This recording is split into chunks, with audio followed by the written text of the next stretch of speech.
1. My name is Charlie. I am a woman. I am 37 years old. I have blonde hair and blue eyes. Some people say I am pretty. I work as a professor. I teach economics at a big college. I like my job very much. My students are young. They have a lot of energy. My life is usually very quiet. I go to work every day. After work, I come home. I read books. I have some friends, but I am not dating anyone. I am single. Sometimes I feel a little lonely in my quiet life. This semester, a new student came into my economics class. His name is Mike. He is very young. He is only 19 years old. He has dark hair and a nice smile. He always sits in a chair near the front of the room. Ike is a clever student. He understands economics well. He asks good questions about the lessons, but sometimes I see him looking at me. He looks at me when I am teaching.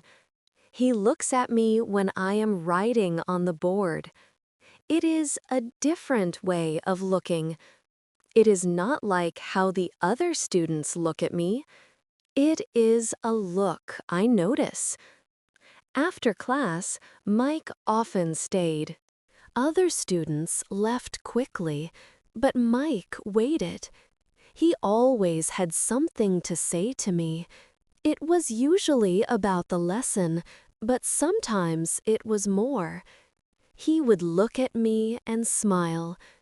"Professor Charlie," he said one afternoon, "your lecture today was really interesting. You explained things very well." His eyes looked friendly when he said this. Another time he said, "You look very nice today, Professor. I like that color on you." He said it quietly, and I felt my face get warm. I was surprised by his words. He was my student. He was only 19 years old. My mind started to think. "Charlie, be careful." I told myself, "This is not right." He was too young for me, and I was his professor. There was a rule about this. It was wrong to have these kinds of talks. When he tried to talk about things that were not economics, I tried to stop him. "Mike," I would say, making my voice sound strong, "do you have a question about the lesson? We should talk about economics." I wanted to be professional. I needed to set a clear line. I told him, "My personal life is my own, Mike, and yours is yours." I tried to show him that our talks must only be about college and lessons. I tried to push away the strange feeling his words gave me, but it was difficult. A small part of me felt a little bit happy when he said nice things. It had been a long time since someone paid me this kind of attention. It felt nice to be noticed, but I knew it was a bad idea. I knew I had to be strong. I had to be careful. He was my student, and that was the most important thing. I tried hard to remember this every time he stayed after class. 3. A holiday away. I tried very hard to be a good professor. When Mike talked to me, I only talked about economics. I said things like, "Do you have a question about the lesson, Mike?" I did not want to talk about other things. He was my student, and I was his teacher. This was very important. I knew it was wrong to think about him in a different way. I told myself this many times. Charlie, be careful. I thought, he is much too young for you. This is not right. I tried to keep a professional distance between us. I did not want any problems at work. My job as a professor was very important to me. It was my life. But Mike continued to look at me in a special way. He continued to smile at me after class. He sometimes said nice things, but I tried not to listen to them. It was difficult to ignore him completely. A small part of me, deep inside, felt a little happy when he paid attention to me like that. It had been a very long time since someone looked at me with such interest. It felt nice to feel noticed again, but I knew it was not right for a teacher and a student. I pushed the feeling away. I focused on my teaching and my research. The weeks went by quickly. The end of the semester was coming soon. I felt very, very tired. Teaching is hard work, and this semester felt harder than usual. I needed a break from everything. I needed to get away from college, from the city, from the difficult feelings I had sometimes. I wanted to forget about work for a while.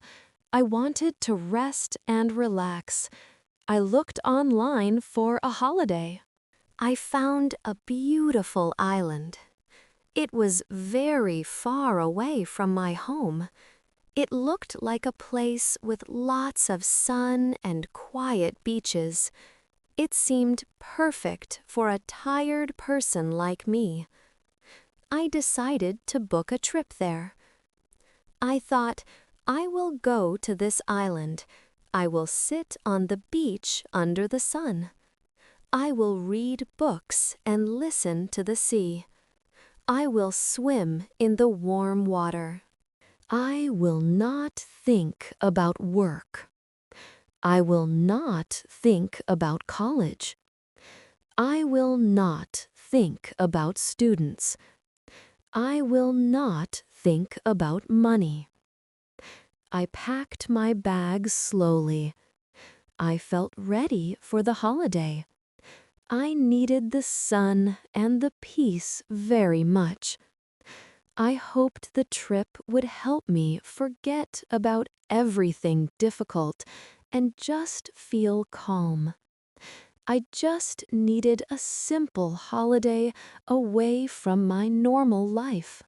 I looked forward to leaving the city and flying to the warm, sunny island. It felt like a good plan. A plan to rest, to forget, and to find some peace before we meet again. I was on a beautiful island for my holiday. I needed to rest. I was sitting at a bar on the beach. The evening was warm and nice. I had a cool drink in my hand. The sound of the sea was quiet. There was soft music. I felt very relaxed and far away from my normal life at college. Suddenly, I heard a voice. It called my name. Charlie? Professor Charlie. I turned around quickly. My eyes went wide with surprise. Standing there was Mike, my student from college. He was with some friends. I could not believe it. Mike was here on this small island at the same time as me. It seemed impossible. Mike walked towards me. He had that smile he used in class. "Hello, Professor Charlie," he said. "This is amazing. What are you doing here?" I said, "Hello, Mike. I am on holiday." He stopped near my table. His friends were watching.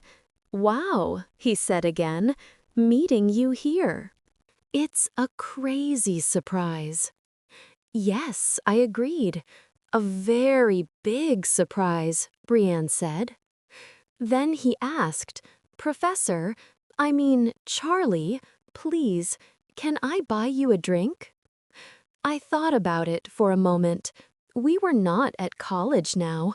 We were on holiday far away. "Okay, Mike," I said. "Thank you. Just one drink." Mike went to the bar. He came back with a drink and sat with me. His friends went to sit somewhere else. We started talking. We had one drink, then we had a second drink, then a third. We did not talk about economics, my job, or college rules. We talked about our lives. We talked about our dreams and our favorite things. Mike told me funny stories and made me laugh a lot. I felt like a different person. I felt young and light. I was not Professor Charlie. I was just Charlie. Mike looked at me a lot. His eyes were warm. I felt happy. Later, the bar closed for the night. We decided to walk on the sand next to the water. The sky was dark blue. The moon was large and silver. Mike took my hand as we walked. His hand felt warm and strong. My heart started beating very, very fast in my chest. We stopped walking. He turned to face me. "Charlie," he said softly, "you are so different here, away from college, more relaxed, and you are very beautiful." I felt shy, but also very happy to hear his words. He leaned closer to me slowly. Then he kissed me. My mind told me, "No, this is wrong. He is your student." But my body did not listen. I kissed him back. The kiss was long and exciting. It felt like everything else in the world stopped. After that, we walked from the beach to the hotel where Mike was staying. We went to his room. We spent the night together. There we talked more. We kissed more. 5. One night on the island. It was a night I will not forget. It felt very new. It felt very exciting. But deep inside, I knew it also felt a little bit wrong. He was 19. I was 37. He was my student. But on that island for one night, we were just Charlie and Mike. One drink became 2 drinks. Then it was 3. We sat at the beach bar. The music played softly. We did not talk about economics or college work. We talked about many other things. We talked about our lives. Mike told me about his family and his dreams. I told him a little about my quiet life. We talked about films we liked and music we listened to. Mike's friends were with us sometimes. They were loud and young, but mostly it was just Mike and me talking. He was easy to talk to. He made me laugh many times. I felt happy and light. I felt like I was young again, like I was 20 years old, not 37. I forgot I was Professor Charlie. I was just Charlie, a woman on holiday. Mike was not my student here. He was just Mike, a charming young man. It felt good to be just Charlie with just Mike. The bar started to close. People began to leave. Mike and I walked from the bar onto the beach. The sand was soft under our feet. The sky was dark, but the moon was big and bright. Its light made the sea silver. We walked slowly near the water. The air was warm and soft.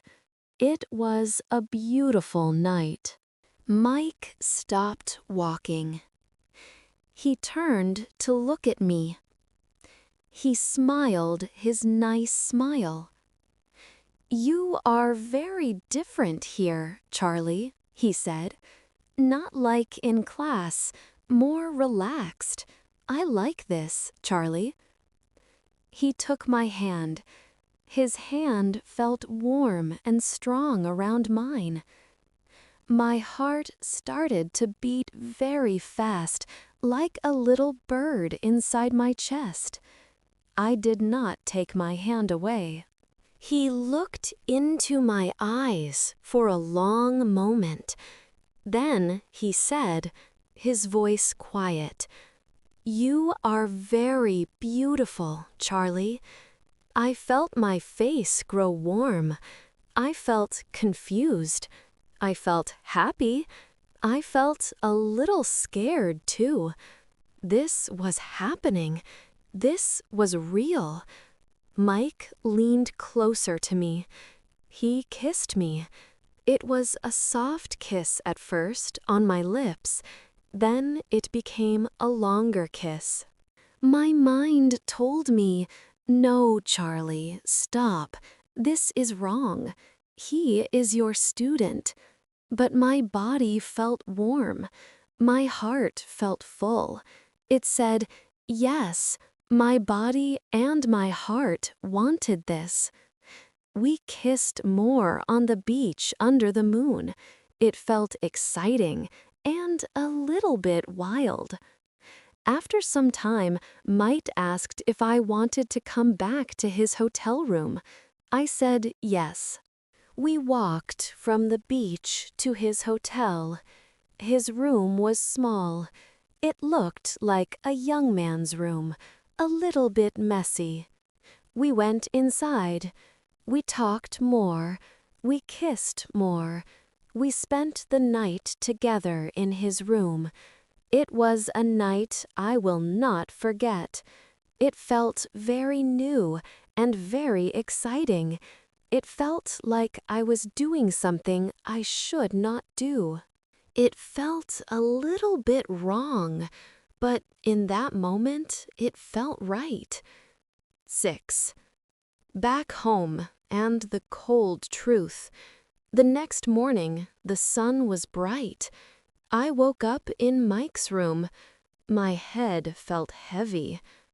Nursed, I felt a strong wave of guilt. What did I do? He was my student. This was wrong. But then I also felt a strange happiness. The night before felt good. I liked being with him. I felt alive. Mike woke up. He smiled at me. "Good morning, Charlie," he said. He seemed happy, too. We had breakfast. It was a little quiet at first. I knew I had to say something. "Mike," I said carefully, "last night back at college, it can't happen again." Felt nervous. He looked at me. "I know," he said. "But I like you, Charlie, a lot. Can we maybe see each other sometimes quietly in secret?" He looked serious. Part of me wanted to say yes. My heart felt warm when he said he liked me. Maybe we could be very careful. Maybe it could work. Maybe I whispered. We would have to be very, very careful. The holiday ended too quickly. We were back in the city, back at college. Everything felt different. In class, Mike did not look at me. He looked down at his book the whole time. He did not smile. He did not try to catch my eye. After class, he did not wait for me. He quickly left the room with his friends. He seemed like a different person. He was the student again. And I was the professor, but he was cold. I felt confused and hurt. Why was he acting like this? I sent him a text message. "Hi, Mike. Are you okay? Can we talk?" He did not write back. Days passed. He continued to ignore me. I felt a knot in my stomach. What was happening? One afternoon, I was walking near the student cafe. Heard loud voices and laughter. I heard Mike's voice. He was with his friends. I stopped for a moment. I heard one of his friends say, "So, Mike, did you really do it with Professor Pretty Eyes on the island?" Mike laughed. It was a loud, proud laugh. "Yeah, man, easy. Won the bet. 100-0. She was all over me after a few drinks on the island. Told you I could get her. Pay up." My body went cold. My blood felt like ice. A bet. A dare. $1,000. All of it, the looks, the words, the night on the island. It was all a game to him, a cruel game to win money, to look good to his friends. My heart felt like it broke into many pieces. I felt sick, stupid, so stupid, and used.